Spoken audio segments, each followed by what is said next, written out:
His hands were instruments of precision, honed by years of slicing through flesh and mending bone, but now they trembled. Dr. Eris Thorne pressed the heels of his palms against his eyes, the grit there a familiar sting. Sleep was a forgotten country. He lowered them, focusing on the small, fragile form on the makeshift ICU bed. Lily. Her chest hitched with each labored breath, a sound far too loud in the suffocating quiet of Ward C, a quiet punctuated only by the distant, guttural symphony of the changed. The generator, deep in the hospital's corrupted bowels, sputtered like a dying man, and the single bare bulb overhead flickered, casting long, dancing shadows that turned familiar medical equipment into lurking beasts. Lily wasn't changed. Not yet. Her affliction was mundane, cruel in its simplicity. A burst appendix, peritonitis raging through her 7-year-old body. In the world before, it would have been a routine surgery, a few days of recovery. Now, it was a death sentence whispered in the dim, flickering light. He'd done the surgery 3 days ago on the main OR table, under the wavering beam of high-powered flashlights, Lena assisting, her face a mask of grim concentration. He'd removed the offending organ, washed out the infection, but without consistent power for the ventilator, without a steady supply of broad-spectrum antibiotics. He was fighting a losing war with Stone Age tools against a 21st-century foe. Pressure's dropping again. Lena Hansen's voice, usually a calm anchor, was frayed. She tapped the antiquated manual blood pressure cuff, her brow furrowed under the grime. 80/50, heart rate 140. Eris nodded, his throat tight. He touched Lily's forehead, feverish, too hot. The last of the IV antibiotics, scavenged from the locked pharmacy 2 floors down, a trip that had cost them David, one of their best runners, was dripping its final drops into her thin arm. We need to reduce the sepsis, more fluids, but the saline, how much is left? Lena's expression was answer enough. A few bags. Enough for a day, maybe less if Lily's blood pressure didn't stabilize. The saline, like everything else, was finite. The water purification system had failed weeks ago. They were on the last of the bottled water for drinking, never mind medical use.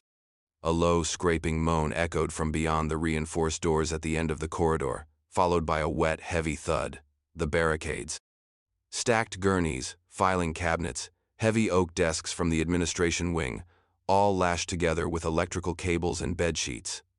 They'd held for 6 weeks since the city fell, since St. Michael's became an island in a sea of monsters. But the changed were relentless, always testing, always hungry. They sound closer tonight, Lena murmured, not looking away from Lily. Her hand instinctively went to the steel pipe tucked into her belt. They're always close, Eris said, his voice harsher than he intended. He was running on fumes, his reserves of empathy and patience worn thin. His own daughter, Sarah, he shoved the thought away. It was a gaping wound, one that threatened to swallow him whole if he let it. Lily was not Sarah, but she was small, innocent, and fighting, and he would not lose another child. Not while he still drew breath. The lights flickered violently, dimmed to a dull orange glow, then surged, almost blindingly bright, before settling back to their usual anemic state. The ventilator beside Lily coughed, beeped erratically, then let out a sustained, high-pitched alarm. The screen went blank. No, Eris lunged, his hands flying over the machine's controls. Dead, utterly dead. The internal battery, already unreliable, must have finally given out during the surge. The ambu bag. Get the ambu bag.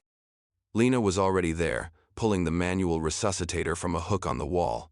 She fitted the mask over Lily's small face, her own mirroring Eris's desperate focus. Squeeze, release. Squeeze, release. A human ventilator, tireless for now, but for how long? Lily's life now depended on their endurance, on the strength of their hands. Eris felt a cold dread seep into his bones, colder than the perpetual chill of the unheated ward. This was it. The slow, inevitable decay made manifest. The power wasn't just failing, it was actively betraying them. He looked from the useless machine to Lily's pale face, the blue tinge already creeping around her lips. His promise to protect her felt like ash in his mouth.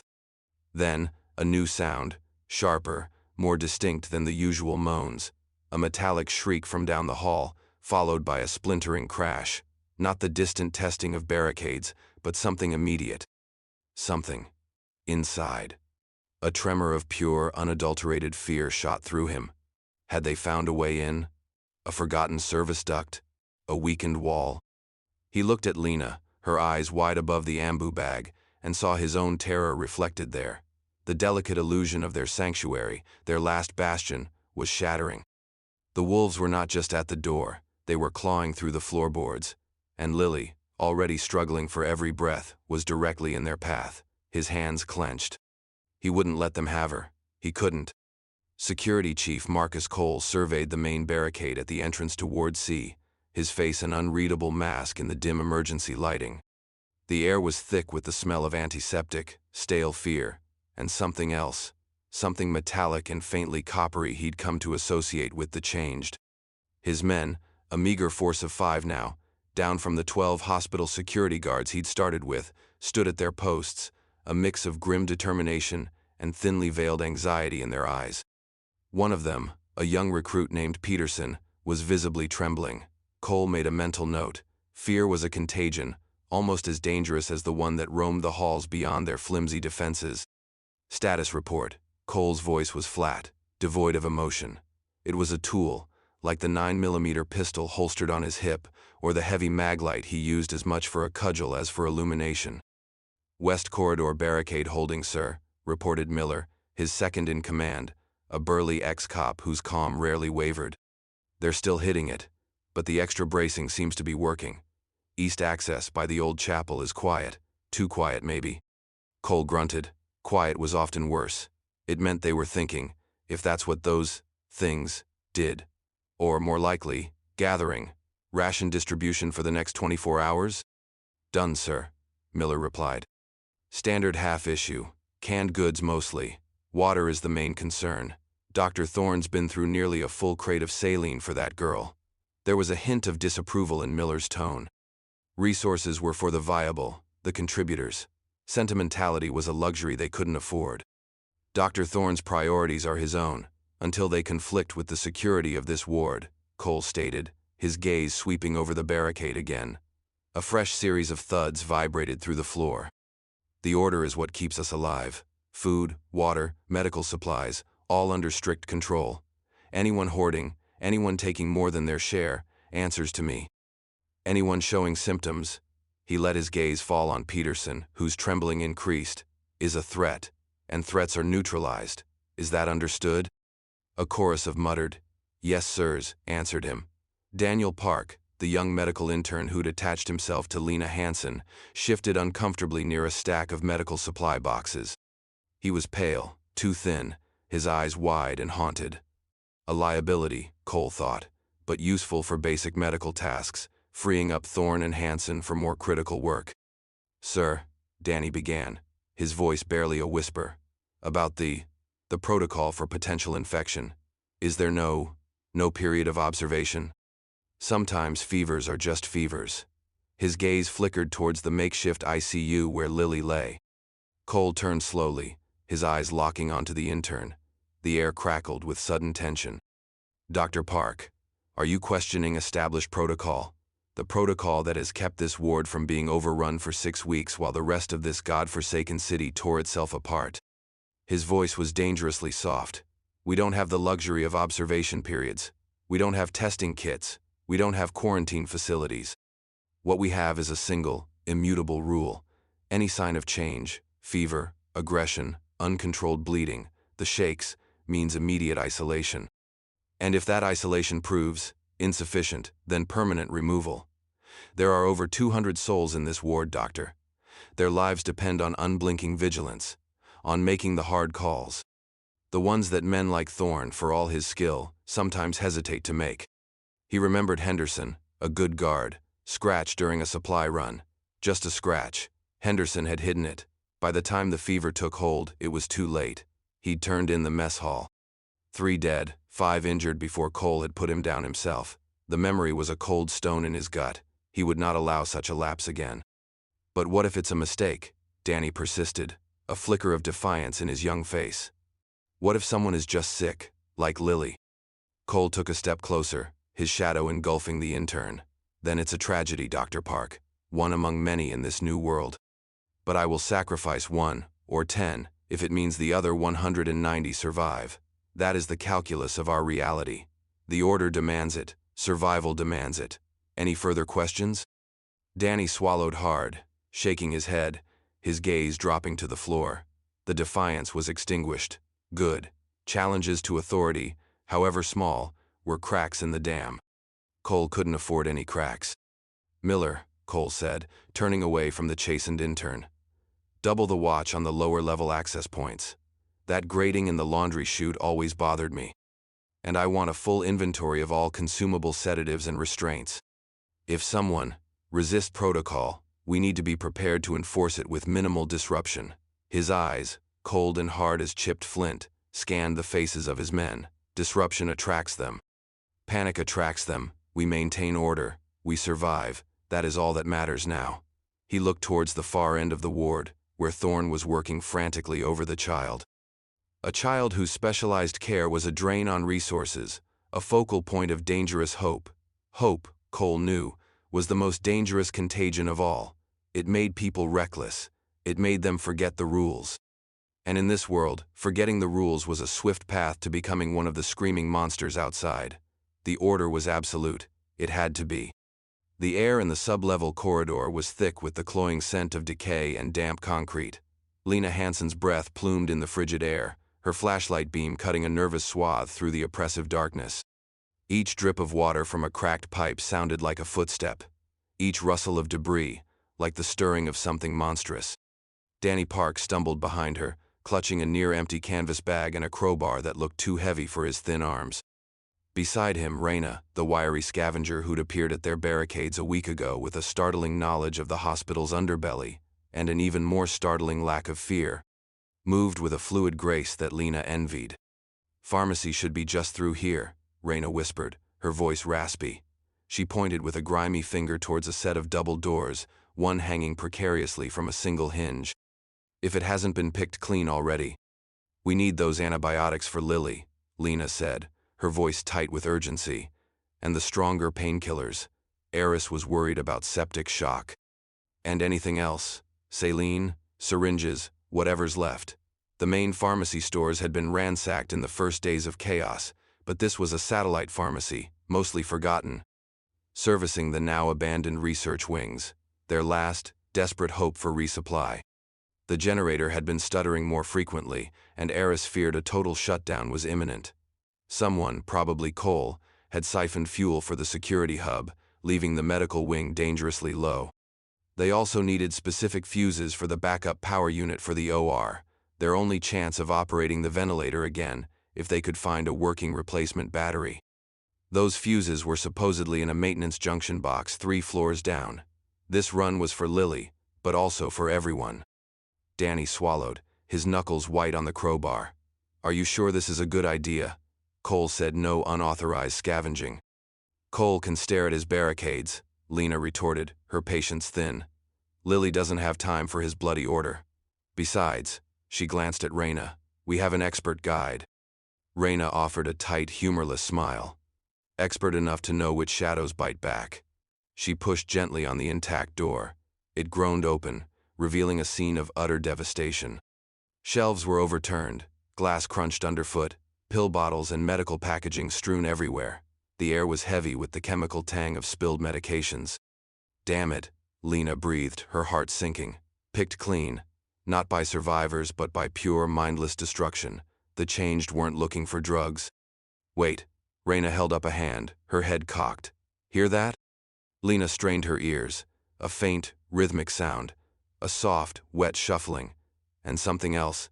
A low, guttural click, like fingernails on bone. It was coming from deeper within the pharmacy, beyond a collapsed shelving unit. Danny's eyes widened. "Infected?" "Maybe more than one," Reyna breathed, her hand instinctively going to the sharpened piece of rebar she carried. "Stay quiet. Let's see if there's anything on the front shelves." They moved slowly, carefully, picking their way through the debris. Lena's flashlight beam danced nervously, illuminating empty boxes, shattered vials. Despair began to set in. This was a fool's errand. They should turn back. Then, Reyna stiffened. Movement. Back room. Before Lena could react, a grotesque shape shambled into view from behind the collapsed shelf. It was a doctor, or had been once, his white coat torn and stained a muddy brown, his face a rictus of gray, taut skin and milky, sightless eyes. One arm hung at an unnatural angle, its hand trailing long, blackened fingernails. It sniffed the air, its head twitching, and then let out a gurgling, eager hiss. "Go," Lena yelled, shoving Danny towards the door. "Get out." Another figure emerged, and then a third, a nurse, her uniform shredded, and a patient in a tattered gown, moving with that horrifying, jerky gait. They were between them and the exit. Raina didn't hesitate. She lunged forward, not at the closest one, but at the shelving unit beside it, putting her shoulder into it with a grunt. The heavy metal structure teetered, then crashed down with a deafening clang, momentarily blocking two of the changed, creating a narrow path. "Now," she screamed. Lena grabbed Danny's arm, yanking him forward.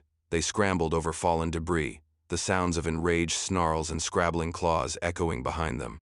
The first changed, the doctor, was already clambering over the fallen shelf, its milky eyes fixed on them. "The crowbar, Danny," Lena shouted, fumbling for her own pipe. Danny, paralyzed with fear, just stared. The changed doctor lunged, its decomposing fingers outstretched. Lena shoved Danny hard, putting herself between him and the creature. She brought her pipe up in a desperate arc, connecting with the side of its head with a sickening thud. It stumbled, but didn't fall, its head snapping back with an unnatural crack. Raina was there, her rebar a silver blur, plunging it deep into the creature's eye socket. It collapsed, twitching, but the other two were coming, fast. "This way," Raina yelled, already at a side door Lena hadn't noticed, marked sterile storage. She kicked it open. "It's a through route to the old service tunnels. Move." They plunged into the Stygian blackness of the storage room, the sounds of their pursuers terrifyingly close. Lena could hear their rasping breaths, their clawing hands on the doorframe. Raina slammed the door shut, fumbling with a heavy deadbolt. It clicked into place just as something heavy slammed against the other side, the wood groaning in protest. They stood panting in the pitch black, their hearts hammering. Lena could feel Danny shaking beside her.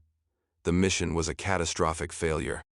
No antibiotics, no fuses, and now they were trapped in an unfamiliar part of the hospital, with infected between them and the relative safety of Ward C. The temporary relief of the slammed door was already evaporating, replaced by the cold, stark realization of their new, even more perilous predicament. The silence on their side of the door was a fragile skin over a pit of unseen horrors. The first scream ripped through the tense quiet of Ward C like shrapnel. Eris, still manually ventilating Lily, felt his blood run cold. It wasn't the guttural roar of the changed, but human terror, sharp and piercing. Then another, closer, followed by the unmistakable crash of something heavy overturning and the sudden chaotic eruption of panicked shouts. What the hell was that? Lena, back from her disastrous pharmacy run with Danny and Raina not 10 minutes prior, empty-handed and shaken, scrambled to her feet, her steel pipe already in her grip. They'd barely had time to report their failure before this new horror unfolded. "South corridor," Cole's voice barked, already moving, his pistol drawn. "Section B. They're in. Miller, Peterson with me. Seal the inner doors." Eris's heart hammered against his ribs. Section B was where they kept the ambulatory patients, the ones well enough to move but too weak to be of much use, the most vulnerable. He looked down at Lily, her small face pale, her breathing entirely dependent on his rhythmic squeezing of the ambu bag. He couldn't leave her, but the sounds of slaughter were growing louder. A wave of terrified patients, some still in hospital gowns, surged from the south corridor, their faces contorted with fear. "They're everywhere." A woman shrieked, stumbling past, her eyes wide and unseeing. Behind them, a dark shape, moving with terrifying speed, lunged. It was one of the changed, its clothes shredded, its limbs jerking unnaturally. It tackled a fleeing man, and his screams were abruptly cut short by a wet, tearing sound. "Oh God," Danny whispered, his face ashen, backing away until he hit a supply cart. Cole and his men were at the intersection, laying down fire. The pop-pop-pop of the 9mm was deafening in the enclosed space, but the changed kept coming. More of them. They must have found a major breach, a collapsed wall. something catastrophic. Eris, we need to move, Lily. They're going to break through. Lena yelled over the din, her eyes darting between the approaching horror and the child. He knew she was right. This central area, their makeshift ICU, was too exposed. But where? Every inch of Ward C was now a potential kill zone. His mind raced. The old linen storage, reinforced by Cole's men early on, small, defensible, but a death trap if they were cornered. Then he saw it, not a place, but a person. Elder Richards, a former city councilman, imperious and demanding even in these desperate times, was trying to push his way towards the chaos, shouting, "My medication, my private room. Someone attend to me." He was directly in the path of Cole's retreating men, and the advancing changed. A changed, smaller, quicker, darted past Cole's flank. It saw Richards, an easy target, and lunged. Cole, focused on a larger threat, didn't see it. Eris did. There was no time to shout a warning. No time for anything but instinct. He thrust the ambu bag at Lena. "Keep her breathing." Without a second thought, he grabbed the heaviest thing he could reach, a portable oxygen tank, nearly full. He hefted it, adrenaline surging through him, and charged, not at the changed attacking Richards, but at the one closest to breaking through to their area, the one threatening to cut off any escape for Lily. He swung the tank like a club, a primal roar tearing from his own throat. The heavy steel connected with the changed head with a sickening crunch. The creature went down, skull shattering, but another was right behind it. Eris was exposed, his momentum carrying him forward. "Eris!" Lena screamed. He saw the second changed's yellowed teeth snapping, its claws reaching. He tried to bring the tank around again, but it was too awkward, too slow. This was it. This was how it ended. Not saving Lily, but dying a stupid, pointless death. Then Cole was there, shoving him aside, his pistol barking twice. The changed spasmed and fell. "Get back, Thorne. You're no use to anyone dead." Cole's face was a grim, sweat-streaked mask. He fired again, then again, pushing the infected back, creating a momentary pocket of space. But it was a flood. For every one they put down, two more seemed to take its place, pouring from the breached corridor. They were being overrun. Richards, forgotten in the chaos, was screaming as the smaller change tore at him. His cries were abruptly silenced. One less mouth to feed, a cold part of Eris's mind registered, immediately followed by a wave of self-loathing. "The storage room," Lena shouted, already maneuvering Lily's gurney, Danny clumsily trying to help, his eyes wide with terror. "It's our only chance." Eris scrambled back, grabbing a discarded metal tray stand. It was a pathetic weapon, but better than nothing. He stood with Cole and Miller, a desperate, thin line against the tide. Peterson was down, clutching a mangled arm, his face white with shock. "Fall back, seal the door," Cole yelled, grabbing Peterson and dragging him. Miller laid down, covering fire. Eris saw his chance. He turned and ran, helping Lena wrestle Lily's gurney towards the narrow door of the linen storage. It was small, cramped, but the door was solid steel. Raina was already there, holding it open, her face grim, rebar dripping. They bundled Lily inside, Lena immediately resuming the ambu bag. Eris, Cole, Miller dragging Peterson, and a terrified Danny stumbled in after them, Raina slamming the heavy door shut and ramming the bolts home. The sounds of the changed, the snarling, the scratching, the relentless thudding against the steel, were terrifyingly immediate, as if the monsters were in the tiny room with them. They were trapped, 7 of them, one critically ill child, one grievously injured man, in a suffocatingly small space. The air was already thick with the smell of blood and fear. Eris looked at Lily, her life still hanging by the thread of Lena's rhythmic compressions. He'd made a choice, a violent, desperate choice to fight. He'd taken a life, albeit an unlife. And in doing so, he'd saved Cole, who'd saved him. But Richards was dead. Peterson was bleeding out. The ward was lost. He sank against the wall, the metal tray clattering from his nerveless fingers. This wasn't a sanctuary. It was a tomb in waiting. The cost of survival was escalating with every passing minute, and he wondered how much more they could afford to pay. The silence in the linen storage room was a heavy, suffocating blanket, broken only by the rhythmic wheeze of the ambu bag as Lena pumped air into Lily's lungs, and Peterson's ragged, pain-filled moans. The furious thudding and scraping against the steel door had subsided, replaced by an unnerving, expectant quiet from the other side. Either the changed had moved on, seeking easier prey, or they were waiting. Eris didn't know which was worse. Cole, his face grim, was trying to staunch the bleeding from Peterson's arm with a strip of torn sheeting. The wound was deep, a vicious bite. Cole's expression was unreadable, but Eris saw the slight tightening around his eyes. He knew what that bite meant. "It's no good," Miller said, his voice rough. He'd examined the wound, torn artery, and, he didn't need to say the word infected. Peterson, delirious with pain and fever, began to thrash. "No, please, don't." Cole's hand tightened on the makeshift tourniquet. His eyes met Eris's over Peterson's struggling form. A silent, grim understanding passed between them. Protocol. Lena, without missing a beat on the ambu bag, spoke, her voice low but firm. "We can't. Not in here. Not like this." Her gaze was fixed on Lily, then flickered to Danny, who looked like he was about to be sick. "There's no choice, Hansen," Cole said, his voice flat. "He's a risk to all of us, especially in a confined space." "Give him morphine," Eris said, his voice hoarse. "Ease his pain. Then we decide." He couldn't bring himself to say what needed to be done. The pragmatist in him, the part that had made him a surgeon, knew Cole was right. The man he had become in this fallen world recoiled from it.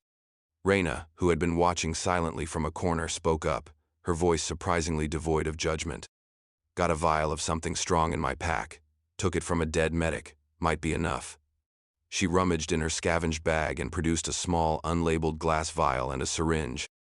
Eris took it, his hands surprisingly steady. He prepped the syringe, his movements economical. He'd done this countless times, administered relief. This felt different.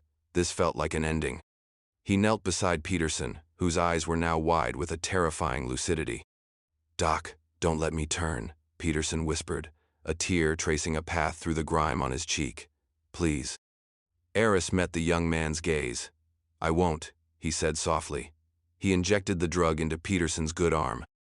The young guard's struggles subsided, his breathing evening out, a flicker of peace smoothing the terror from his face.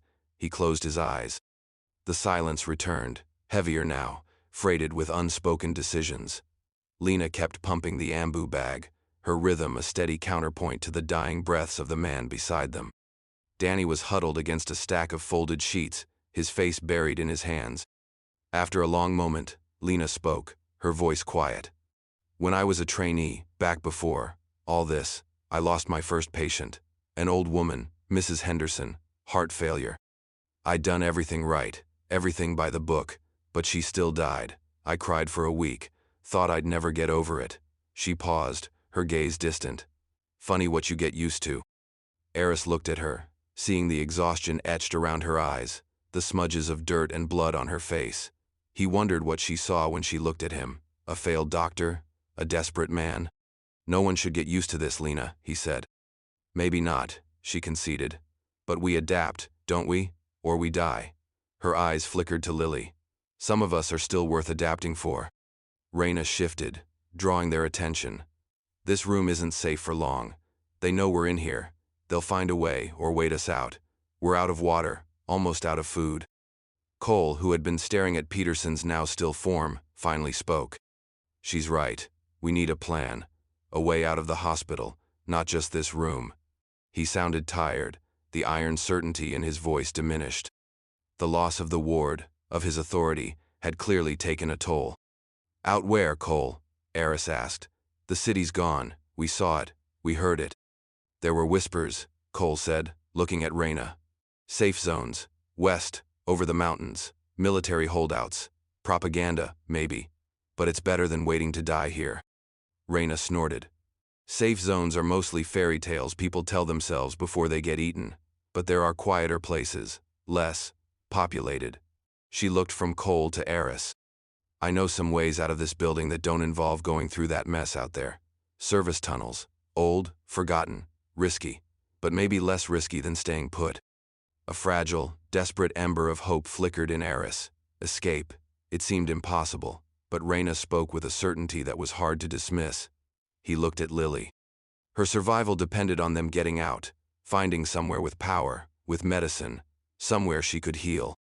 These tunnels, Eris asked Reyna, where do they lead? Under the river, if you go far enough east, or towards the old industrial district if you head west. Not exactly paradise, but away from the city center's worst. Danny lifted his head, his face tear-streaked but resolute. I'll go. If there's a chance, for Lily, for any of us. The ordeal in the pharmacy, the slaughter in the ward, it had broken something in him, but perhaps forged something new as well. Lena nodded slowly, her gaze fixed on Lily. We have to try. We can't stay here. Lily won't last another day without proper support. She looked at Eris, a question in her eyes. The decision rested heavily on him.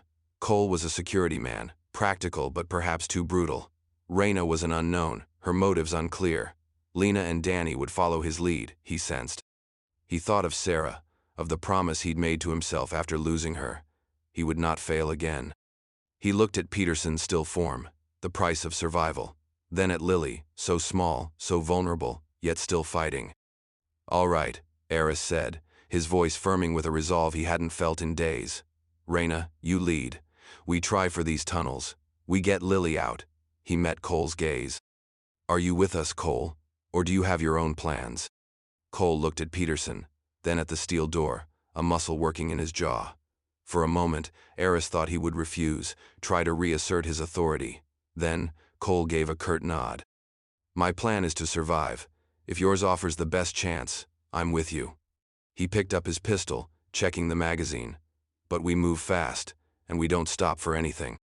The fragile truce settled over the small room, heavy with unspoken fears and the desperate weight of their decision. This tiny, suffocating storeroom was no longer a tomb, but a launch pad. Towards what? None of them knew. But it was a move. It was action. And for now, that had to be enough. The flickering hope, however faint, was better than the crushing despair of before.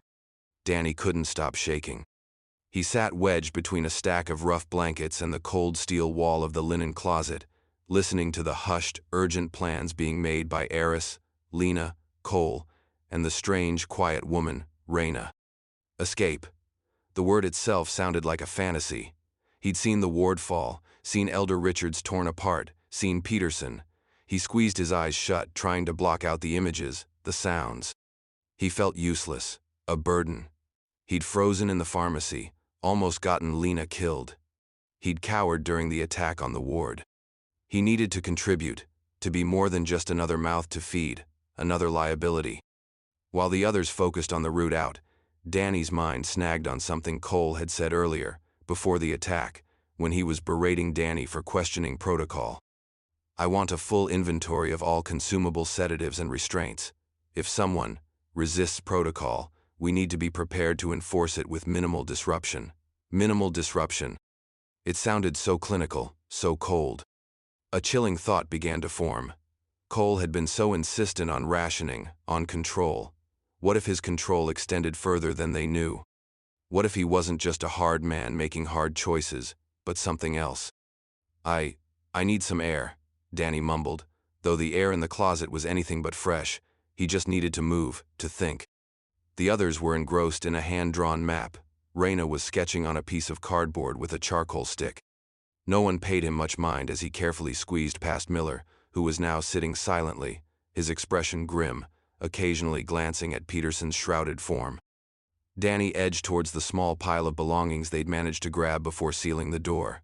A few medical bags, Cole's satchel, Reyna's pack, Cole's satchel. It was unbuckled. He knew it was wrong, a violation of trust, however fragile that trust was. But the unease was a gnawing worm in his gut. He glanced back. Eris was questioning Reyna about a specific tunnel junction. Lena was checking Lily's pulse, her face etched with worry. Cole was cleaning his pistol, his movements precise, economical. Danny's hand hovered over the satchel. His heart hammered. Don't be stupid. What are you expecting to find? But the words Cole had used, enforce it with minimal disruption. He pictured Peterson, the fear in his eyes. He thought of Lily, so vulnerable. If Cole was hiding something that could endanger them further. He took a shallow breath and quickly, furtively, slipped his hand into the satchel. Papers, a spare ammunition clip. A ration bar, a high-energy one, Better than the mealy ones issued to everyone else. Hypocrite, Danny thought, a small flare of anger. Then his fingers brushed against something small and hard. A plastic case. He pulled it out just enough to see. Syringes, and several small vials neatly labeled. Not morphine or standard sedatives he recognized from the ward's depleted stocks. These were different. He squinted at the tiny print in the dim light trickling from Eris's flashlight, which was now aimed at Reyna's map. Succinylcholine. His blood ran cold. He was a medical intern, not a seasoned doctor, but he knew that drug. A powerful muscle relaxant, used in anesthesia to paralyze a patient for intubation. In a high enough dose, without respiratory support, it would cause asphyxiation, a quiet, untraceable way to neutralize someone. Minimal disruption indeed. His breath hitched. He looked at Peterson's still form, covered by a sheet. Had Cole used this on him, or was he planning to, for anyone who became a problem? Anyone who questioned his order? Anyone who slowed them down? He felt a wave of nausea. This wasn't just about strict control. This was about calculated, cold-blooded expediency. Cole wasn't just a disciplinarian. He was potentially a judge, jury, and executioner, armed with silent, undetectable death. Suddenly, Cole shifted, his head turning slightly. Danny froze, his hand still inside the satchel. Cole's eyes, hard and assessing, seemed to bore into him. Had he seen? Danny's heart leaped into his throat. He tried to pull his hand back, to look casual, but his movements felt clumsy, amplified. Cole's gaze lingered for a moment that stretched into an eternity. Then, mercifully, Miller grunted in his sleep, distracting him. Cole looked away, back to his weapon. Danny snatched his hand back, his heart pounding like a drum. He quickly pushed the plastic case deeper into the satchel, hoping he hadn't disturbed anything too much. He scrambled back to his spot against the wall, his mind reeling.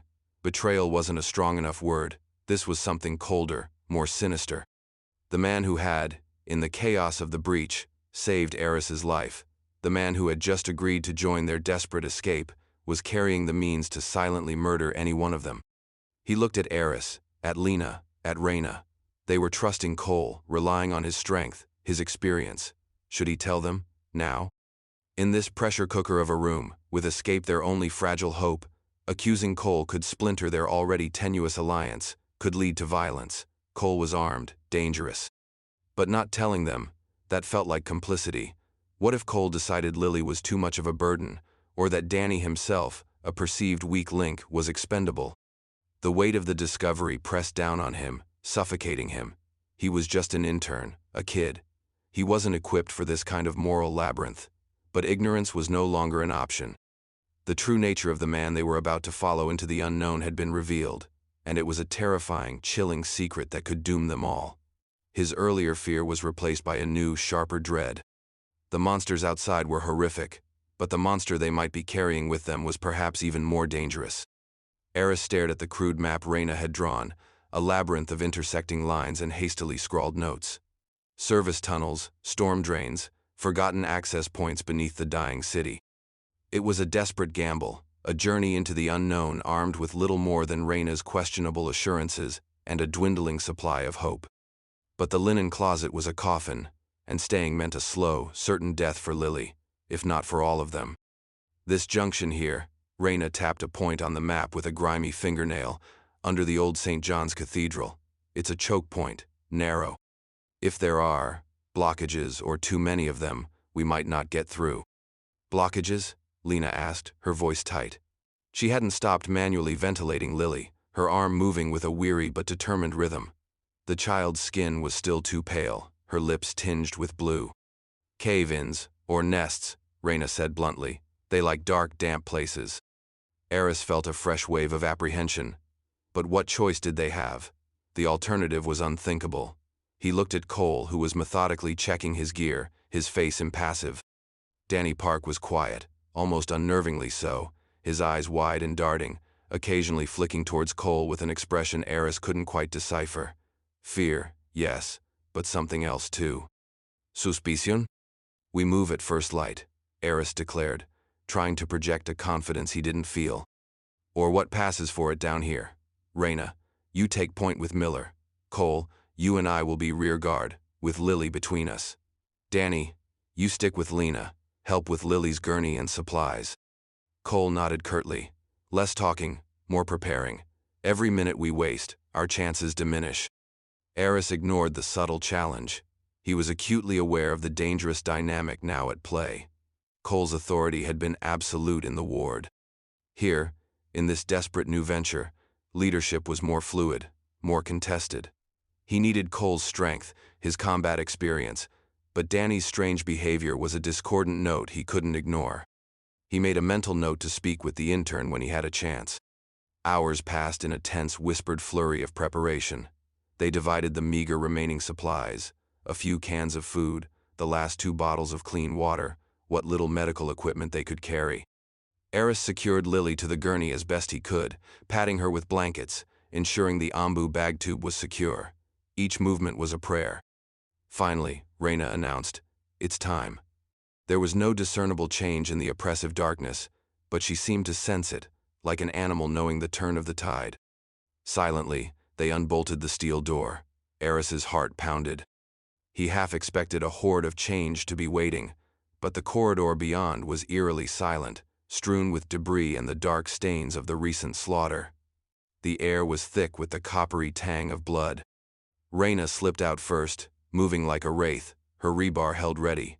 Miller followed, his shotgun a comforting, solid presence.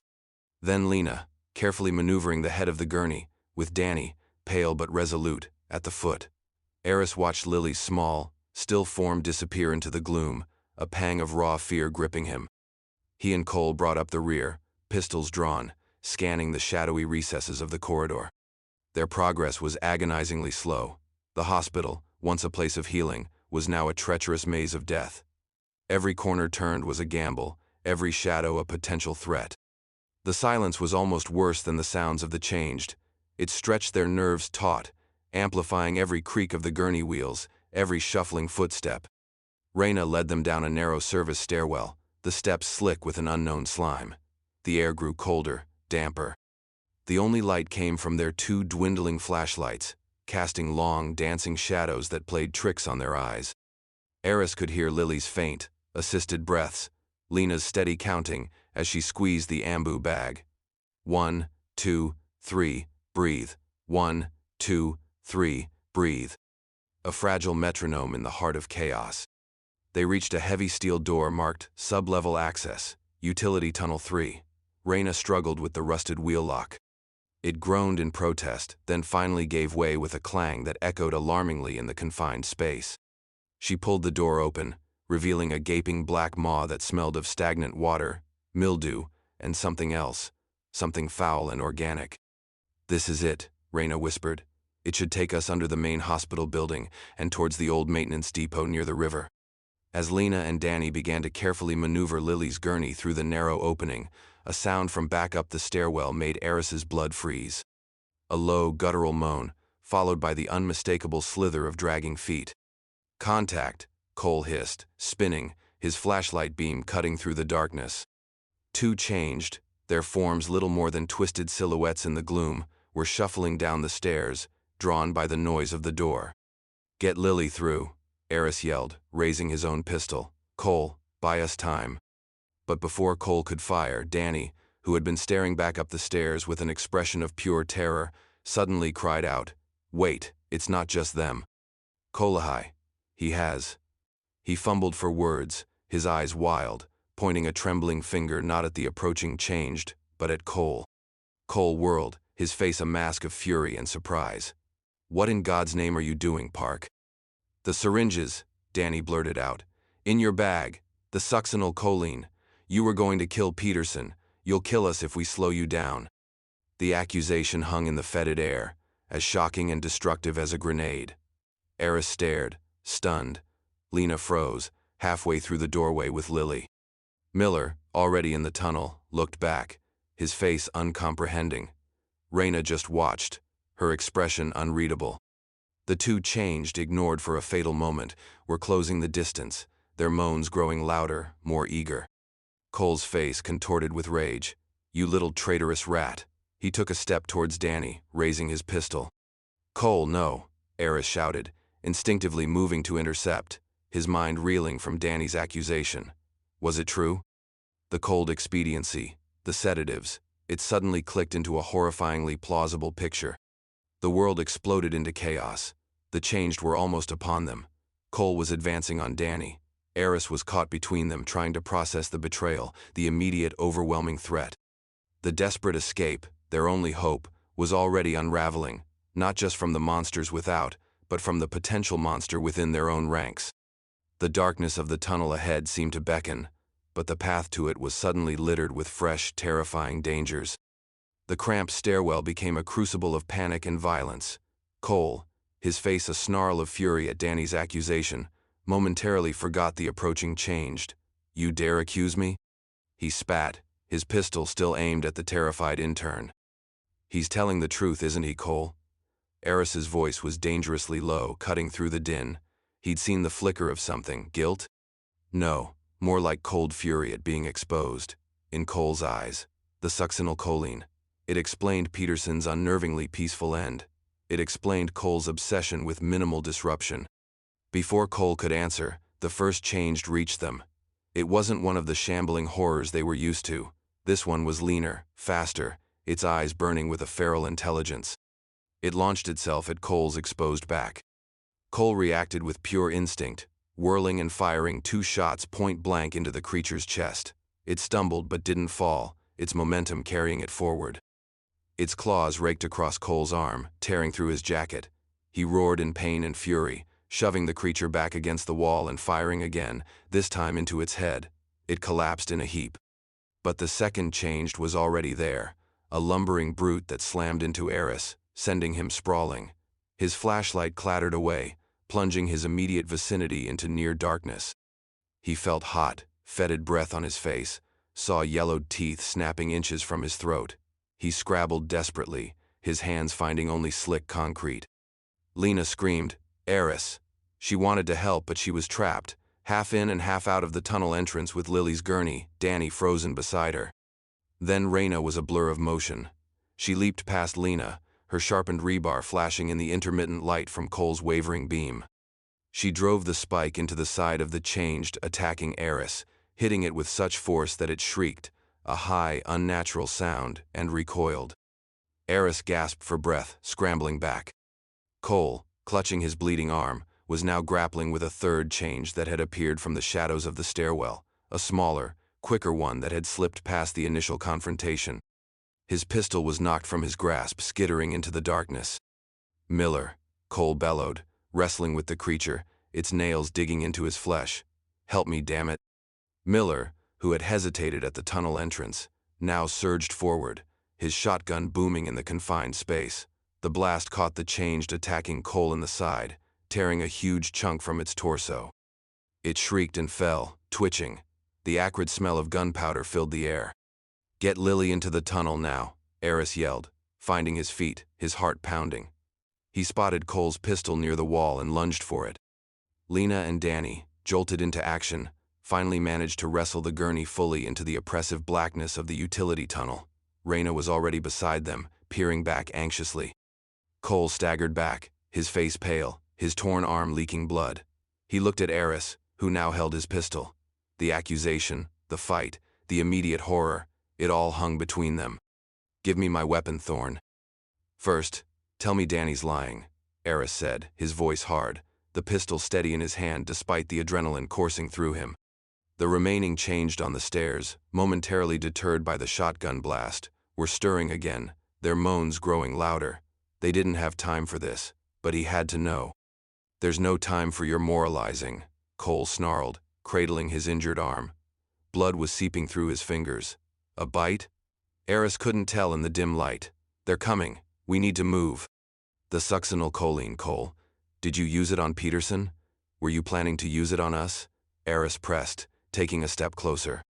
Cole's eyes darted towards the approaching Changed, then back to Eris.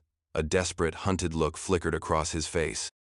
"Peterson was turning. He begged me. It was a mercy. And yes, I carry it. In this world, you do what you have to do to survive. To protect the group. Weakness kills us all." "Protect the group, or protect yourself," Eris shot back. "Eris, they're almost here." Lena's urgent voice came from the tunnel entrance. Two more changed were stumbling down the stairs, drawn by the gunfire and shouting. Cole lunged, not for the gun, but past Eris, towards the tunnel. We're all dead if we stay here. Eris had a split-second decision. Shoot Cole? Let the change take him? He couldn't. Not like this. Despite everything, Cole was a fighter. And they needed every fighter they had if they were to survive the tunnels. Get in, Eris yelled, turning to fire at the lead changed, the shot going wide in the poor light. He backed towards the tunnel, firing again, forcing them to momentarily pause. Miller laid down another shotgun blast, the pellets shredding the wall near the creatures. Eris stumbled back through the doorway, Cole already disappearing into the darkness ahead with Reyna. Miller followed, cursing. Eris turned and helped slam the heavy steel door shut, ramming the wheel lock as hard as he could. The thudding and snarling on the other side began almost immediately. He leaned against the cold steel, gasping for breath, the pistol heavy in his hand. Danny's revelation had shattered their fragile unity. Cole, the enforcer of order, was a potential executioner. His justification, mercy, protection, sounded hollow against the chilling pragmatism of the drugs he carried.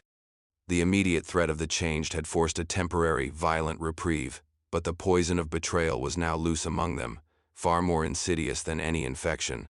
They were trapped in the dark, with monsters behind them, and a compromised, bleeding man somewhere ahead, a man who had just admitted to possessing the means and the will to kill any of them silently. The escape had begun, but it felt more like a descent into a fresh hell. The oppressive blackness of Utility Tunnel 3 was a living thing, swallowing the feeble beams of their flashlights. The air was cold, heavy with the smell of rust, stagnant water, and an underlying fetid sweetness that made Eris's stomach churn. The only sounds were their ragged breaths, the drip, drip, drip of water from unseen cracks in the ceiling, and the unnerving scuttle of something small and fast in the darkness just beyond their light. Lily's gurney, pushed by Lena and a still-shaken Danny, scraped and bumped over the uneven floor. Cole was up ahead with Reyna, who moved with an unnerving confidence in the subterranean gloom. He was clutching his torn arm, dark blood still seeping between his fingers. Eris watched him, his mind a tumult of suspicion and grim necessity. Cole's confession, or justification, for carrying the succinylcholine had planted a seed of profound distrust. Yet, here they were, dependent on his strength and Reyna's knowledge of these cursed tunnels. "How bad is the arm?" Eris finally asked, his voice echoing slightly in the narrow passage. He needed to know. An injury could slow them down. An infected injury, that was a death sentence for Cole and a massive threat to them all. Cole didn't look back. "It's a scratch. I'll manage." His voice was tight with pain and resentment. "Let me see it," Eris insisted, moving forward. "If it's infected—" "It's not your concern, Doctor," Cole snapped. "My concern is getting out of this sewer. Yours should be that girl." Eris felt a surge of anger. "That girl is why we're down here, Cole.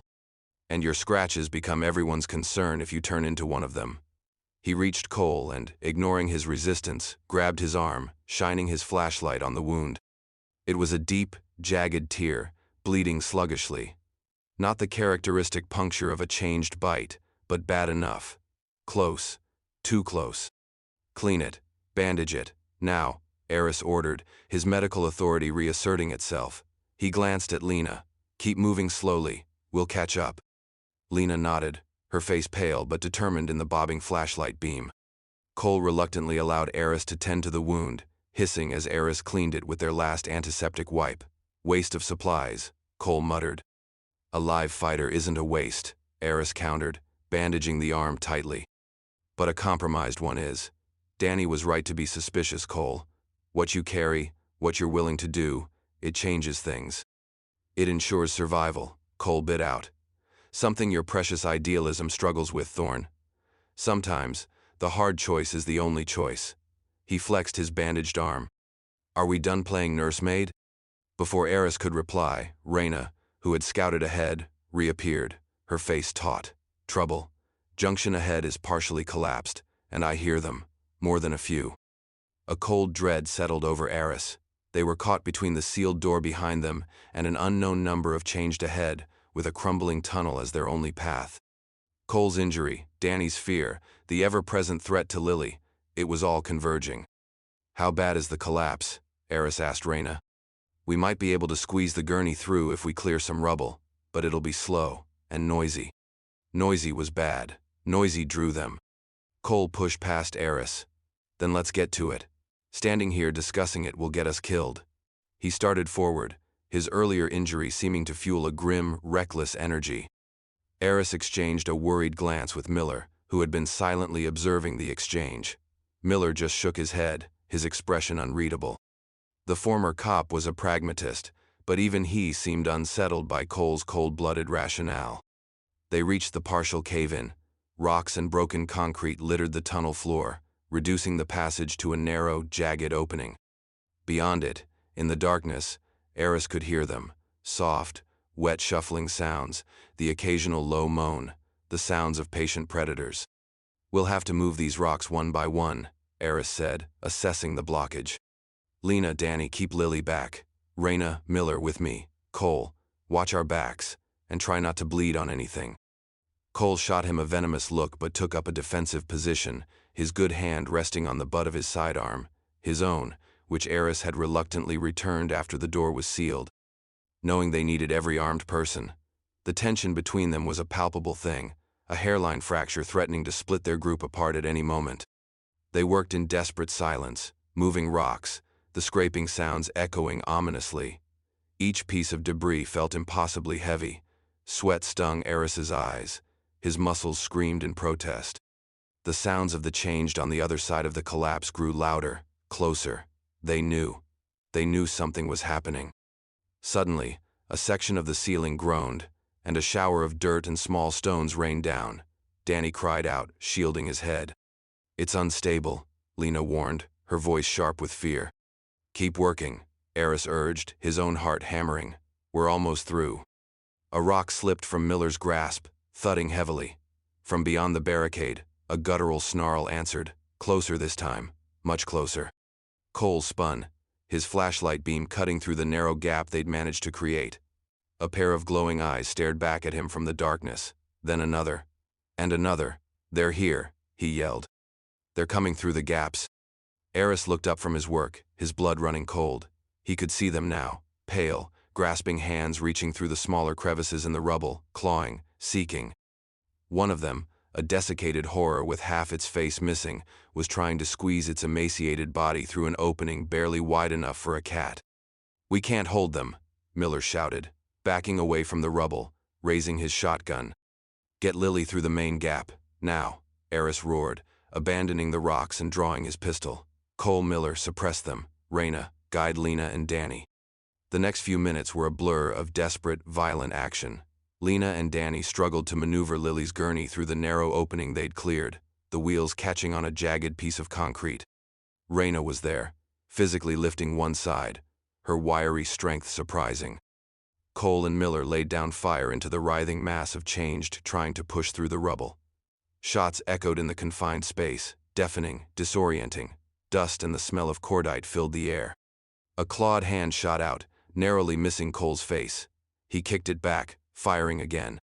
Eris positioned himself by the gap, firing methodically at any change that tried to break through, trying to protect Lena and Lily. He saw a flash of movement to his left. A smaller change had found another way, squeezing through a narrow fissure near the ceiling. It dropped down, landing almost on top of Danny. Danny screamed, falling backward, the gurney tipping precariously. Lily. The climactic confrontation wasn't just about escape. It was about holding on to their humanity in the face of overwhelming despair and monstrous threats, both external and internal. The tunnel, dark and suffocating, became their final battleground. Eris saw Lily's gurney tilt, her small, fragile body sliding precariously. Lena lunged, grabbing for her, but the angle was too acute. Danny, on the ground with the smaller change scrabbling at him, was useless. Without thinking, Eris abandoned his post, diving towards Lily, ignoring the change now pouring through the weakened barricade behind him. He caught the gurney just as it was about to overturn, his shoulders screaming in protest as he took the weight. He shoved it upright, Lily mercifully still strapped in, the ambu bag dislodged but not disconnected. "Danny!" Lena shrieked, seeing the intern grappling with the changed. Cole, seeing Eris abandon the firing line, cursed. "Thorn, you fool, hold the line." He was overwhelmed, Miller beside him firing desperately, but there were too many. One of them, a hulking brute, swatted Miller's shotgun aside and slammed him against the tunnel wall. Miller grunted, dazed. Reyna, having helped get Lily's gurney mostly through the gap, whirled back. She didn't have a firearm, but her rebar was an extension of her arm. She moved with a feral grace, stabbing and thrusting at the change nearest Danny, driving it back with a series of vicious, well-aimed blows. It shrieked and recoiled, giving Danny a precious second to scramble away. Eris, having stabilized Lily, turned back to the fight. Cole was down on one knee, his injured arm useless, fending off two, changed with his remaining strength. Miller was slumped against the wall, struggling to raise his shotgun. They were about to be overrun. This was it, the end of their desperate flight. He raised his pistol, aiming carefully, but his hands were shaking. Too many targets, too much chaos. He was out of his depth, a surgeon forced into the role of a soldier, and failing. Then, a deafening roar filled the tunnel, not from the changed, but from behind them, from the direction they were trying to flee. A blinding light flared, momentarily washing out the feeble beams of their flashlights. Eris flinched, shielding his eyes. What now? Had they been caught between two hordes? Through the glare, he saw figures emerging from the darkness ahead, not changed, humans, armed, wearing makeshift armor. One of them, a tall figure with a heavy assault rifle, stepped forward and opened fire, not at Eris's group, but at the changed surging through the rubble. The weapon's report was shattering, each round hitting with devastating impact, tearing the creatures apart. In seconds, the immediate threat was neutralized. The surviving changed, disoriented by the sudden, overwhelming firepower, recoiled, disappearing back into the darkness of the collapsed section. Silence descended, thick and ringing. Eris lowered his pistol, stunned. Lena, Danny, and Reyna stared, equally bewildered. Cole, struggling to his feet, looked from the newcomers to Eris, his expression a mixture of suspicion and grudging relief. Miller, nursing his head, blinked in confusion. The tall figure approached, the assault rifle still held at the ready. Two others flanked him, similarly armed. Their faces were obscured by gas masks and tactical helmets. Who are you?" Eris managed, his voice hoarse. The lead figure stopped a few feet away. He reached up and slowly removed his helmet and mask. His face was hard, scarred, his eyes a startling, pale blue. He wasn't military, not in any uniform Eris recognized. He looked more like a seasoned survivor, a predator. "We're the ones who live down here," the man said, his voice a low rumble. He gestured with his rifle towards Lily's gurney. "You've brought trouble to our doorstep. And a child." His gaze lingered on Lily, unreadable. "The question is, are you more trouble than you're worth?" Eris felt a new kind of dread. They had escaped one trap only to fall into another. These weren't rescuers, they were something else. The power dynamic had shifted again, brutally and decisively. He looked at Lily, her small face still, her life hanging by the thinnest of threads.